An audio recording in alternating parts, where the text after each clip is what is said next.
Hi guys, welcome back to SoftAsia Tech. Today in this video I'm going to show you some ways to check WordPress version without having access to the admin panel. So let's get started. For the first method, I will go to URL and I will type slash here and then I will type feed and press enter. Here you have all of your feed. Now here you can see the generator tag. In the generator tag you can see http wordpress.org and version 6.2. So that's the first way you can check the version of WordPress.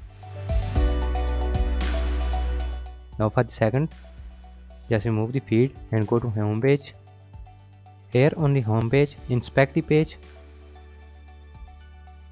Now press Ctrl F key and search generator.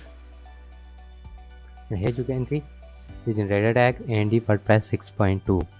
That's the two way you can check the WordPress version of your website without having access to the admin panel.